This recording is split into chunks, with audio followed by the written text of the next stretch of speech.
Once upon a time, in a village surrounded by dense, mysterious forests, there lived a skilled hunter named Akiro. Akiro was known for his bravery, his strength, and his ability to track any animal.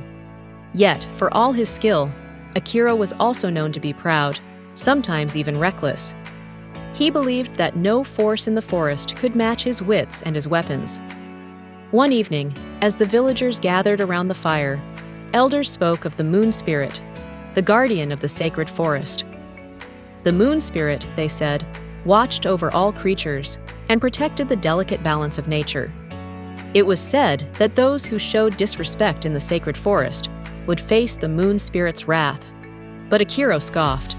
"Why should we fear a spirit we cannot see?" he laughed. "The forest is for those who know how to hunt, not for invisible spirits." The villagers fell silent, for they knew it was dangerous to mock the moon spirit. Yet Akiro's pride was like a thick fog over his heart, clouding his judgment. The next day, Akiro ventured deep into the forest, further than he had ever gone before. The trees grew taller, their branches tangled in such a way that even the sun struggled to pierce through. Strange, colorful flowers dotted the ground, and the air was thick with the scent of mystery. Ignoring the warnings, Akiro hunted with no respect for the sacred forest. He broke branches, scattered leaves, and even wounded creatures he did not need for food. As night fell, Akiro made his way to the edge of a silver lake that shimmered under the rising full moon. He raised his hand to the sky, mocking the moon itself. "If the moon spirit is real, show yourself!" he shouted. The forest fell into an eerie silence. Suddenly, a soft glow appeared on the surface of the lake, and from the water, a figure began to emerge.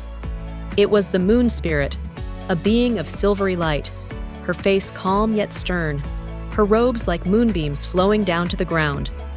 Her eyes, though gentle, held a depth of sadness and strength that made Akiro shiver. "Akiro," the moon spirit spoke, her voice like a song of the wind and the rustling leaves. "You have disrespected the sacred forest. You have hurt its creatures and disturbed its peace. Why have you done this?" Akiro felt a chill creep up his spine, but his pride flared. "This forest is my hunting ground," he said defiantly. "Why should I ask permission?" The moon spirit's face grew sorrowful. "The forest is a gift to all who live within it, not a possession to be claimed by any one being. Your arrogance has disturbed the balance, and now the forest must recover." At that moment, Akiro felt a strange weight in his limbs, as if an invisible force pressed upon him. Suddenly, he could not move his arms, nor his legs. He fell to his knees, helpless. "You will be unable to leave this forest," the moon spirit said softly, "until you understand the respect it deserves. Only then will you be free." For 3 days and 3 nights, Akiro wandered the forest, unable to hunt, to leave, or even to rest. Everywhere he went, the creatures avoided him. The birds were silent, the streams ran dry, and even the wind seemed to turn away. On the 3rd night, Akiro collapsed by the silver lake, weary and humbled. "Moon spirit," he whispered, "I understand now. I was blinded by pride. I took the forest for granted. I was wrong." The lake began to glow once more, and the moon spirit appeared before him. "Akiro," she said gently, "humility is the first step, but true respect requires action. Show me your change." Akiro nodded solemnly. With the little strength he had, he began to heal the forest. He mended broken branches, refilled the animal water holes, and set aside offerings of fruit and flowers for the creatures he had wronged. As he worked, he began to feel lighter, his movements easier.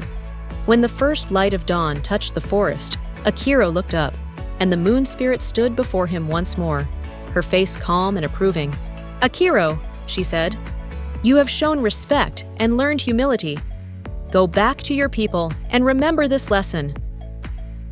And with that, the weight on Akiro's limbs vanished.